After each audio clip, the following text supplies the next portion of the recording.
हाँ, नमस्कार साथियों। आज हम बीए थर्ड ईयर के लिए टॉपिक लेकर आए हैं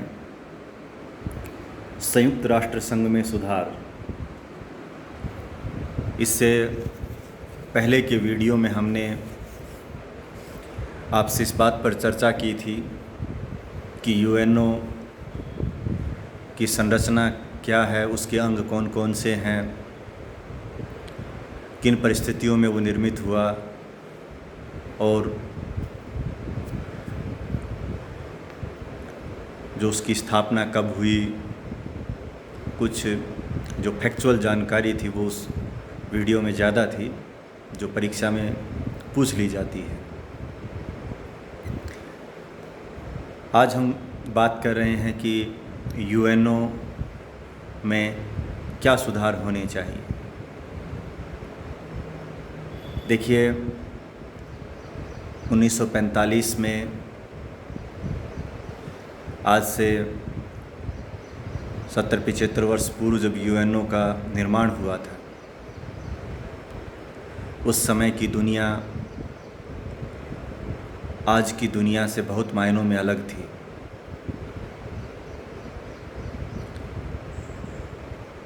उस समय वैश्विक आतंकवाद जैसी समस्या नहीं थी, या आज की तरह जो अंतर्राष्ट्रीय संतुलन बिगड़ा है, शक्ति का, चाइना का जो उभार हुआ है,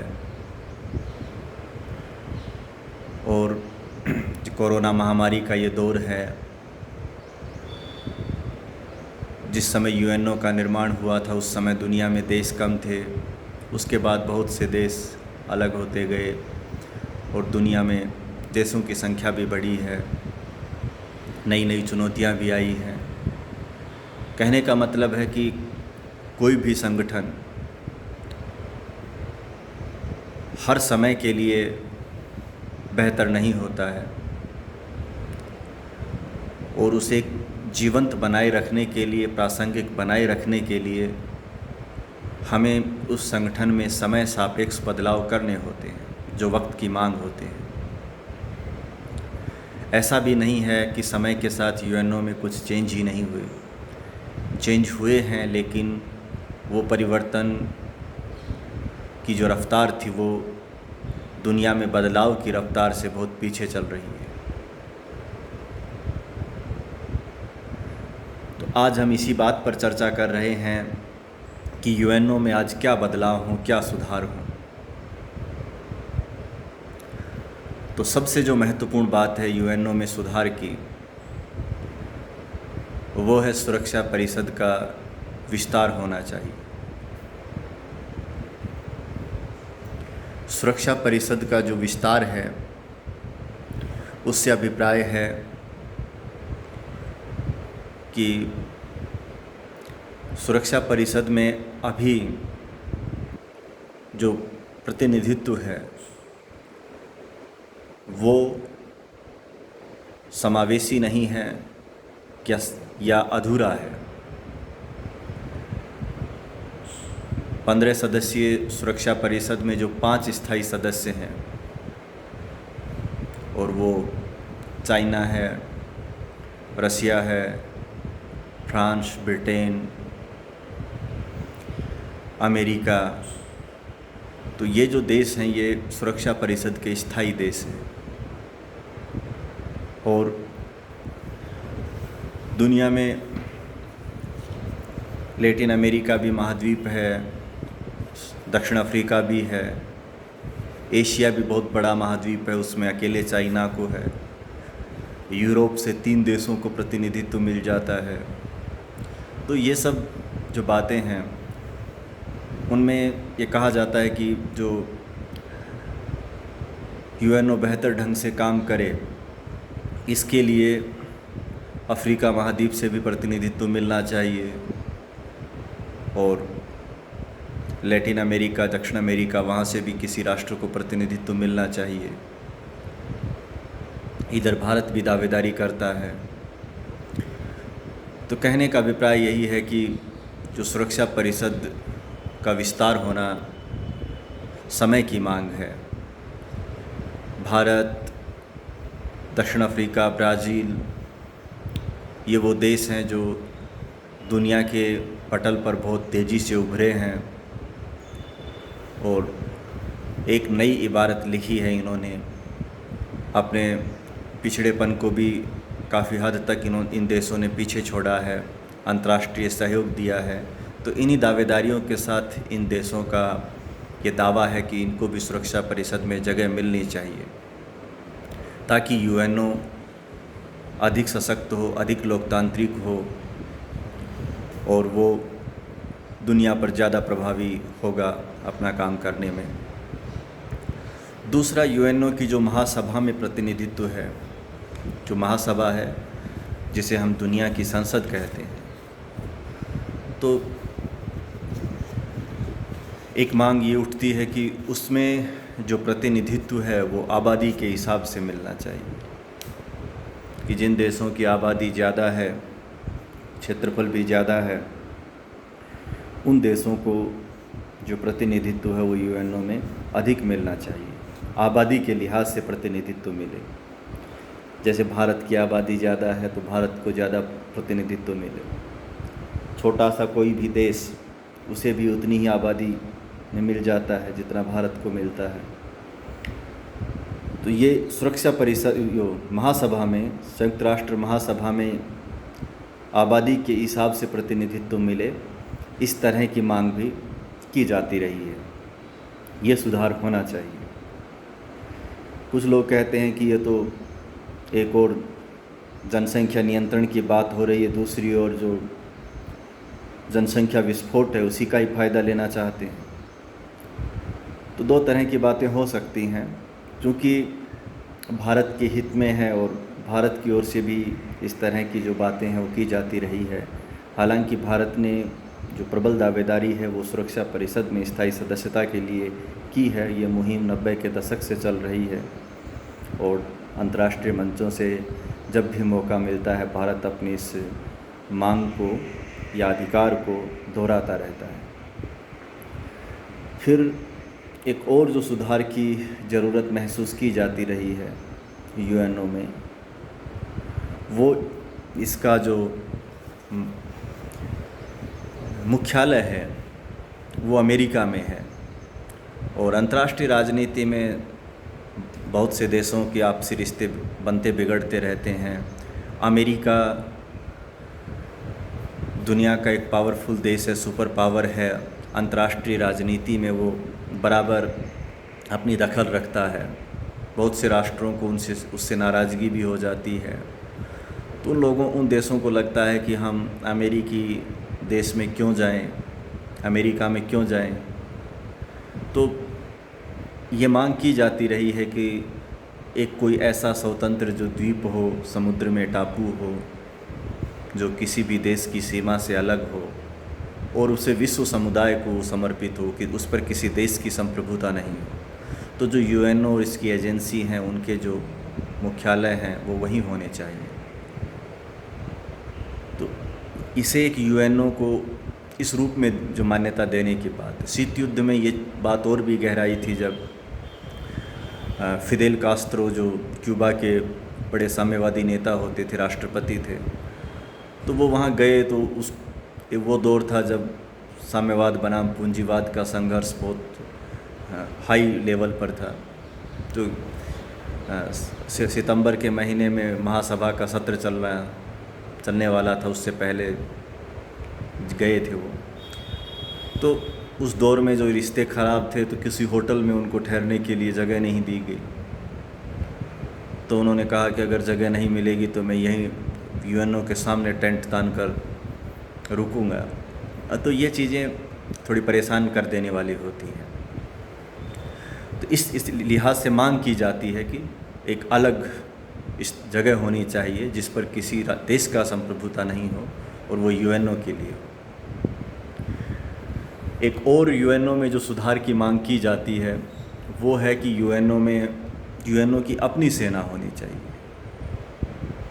शांति सेना जो यूएनओ की है और जो युद्धग्रस्त क्षेत्रों में वो नीला हेलमेट पहनकर जाती है और दोनों सेनाओं के बीच वो मध्यस्थता करती है। तो ये जो शांति सेना है, ये यूएनओ की आज की तारीख में जो शांति सेना, वो यूएनओ की अपनी सेना नहीं है। उसके सदस्य राष्ट्रों से वो मांग करते हैं, सदस्य राष्ट्र अपनी सेना वहाँ भेजते हैं और फिर वो शांति सेना के रूप में जहाँ उन्हें भेजा जाता है वो वहाँ जाते हैं।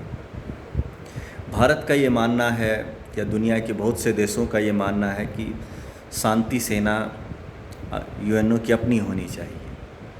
जिस तरह भारत अपनी सेना की भर्ती करता है, चाइना जो भी देश हैं, ऐसे यूएनओ भी अपनी आर्मी की भर्ती करे, रिक्रूटमेंट करे और वो लोग किसी देश के प्रति निष्ठा के बजाय उस सेना की निष्ठा यूएनओ में हो।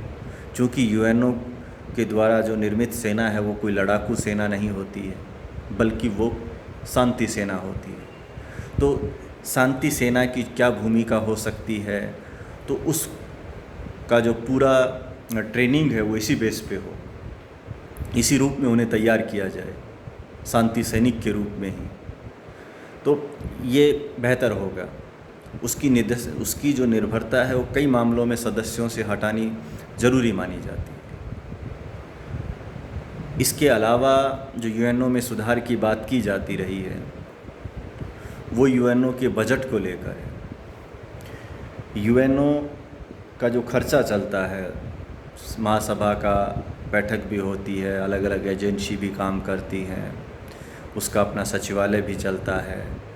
दुनिया भर में यूएनओ जो मानवीय, सामाजिक, सांस्कृतिक विकास के लिए भी काम करता है, उसकी एजेंसी भी काम करती है। तो ये सब करने के लिए पैसे की ज़रूरत होती है। तो अभी व्यवस्था ये है कि उसके सदस्य देश हैं वो उसको आर्थिक मदद पहुंचाते हैं। उनकी सालाना एक तय है कि भाई ये देश इतनी मदद देता है, सबसे ज़्यादा अमेरिका देता है। और अमेरिका की जो मदद है वो टाइम पे पहुंचती ही नहीं। बहुत से देशों के विरुद्ध यूएनओ का बकाया शेष है, वो समय पर यूएनओ में भुगतान करते नहीं हैं। तो ये यूएनओ का जो वित्तीय निर्भरता है उसको आत्मनिर्भरता में बदलना होगा कि यूएनओ खुद जो काम करे, यूएनओ के पास अपना जो वित्तीय प्रबंधन हो, वित्तीय स्रोत हो। तो इसके लिए विश्लेषक सलाह देते हैं कि यूएनओ को सदस्य देशों की आर्थिक सहायता पर निर्भर रहने के बजाय अपने वित्तीय स्रोत तलाशे जाने चाहिए।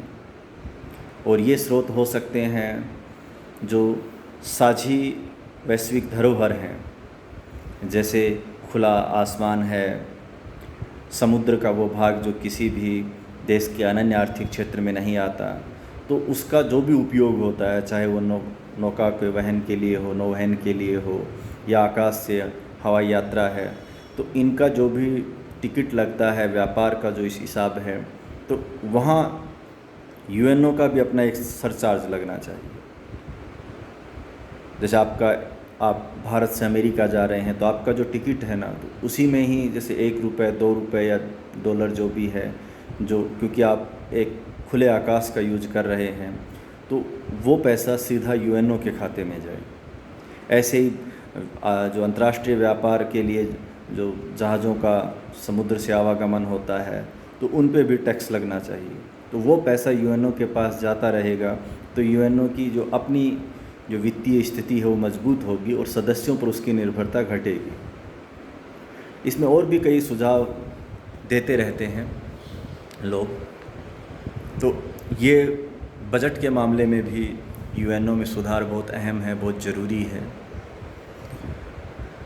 फिर एक बात की जाती है अंतर्राष्ट्रीय न्यायालय की। जो अंतर्राष्ट्रीय न्यायालय है उसका मुख्यालय हेग में है।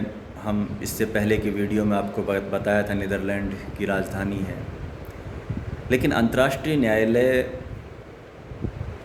का जो क्षेत्राधिकार है वो बाध्यकारी नहीं है, मतलब उसके निर्णय हैं वो बाध्यकारी नहीं है। और वो किसी भी मामलों की सुनवाई भी तभी करता है जब सदस्य देश अपने जो मुद्दे हैं, अपने विवाद हैं, उनको उसके पास लेकर जाते हैं।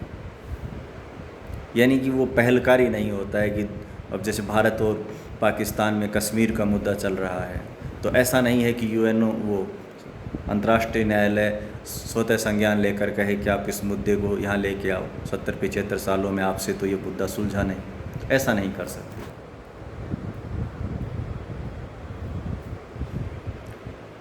ऐसा नहीं किया जा सकता।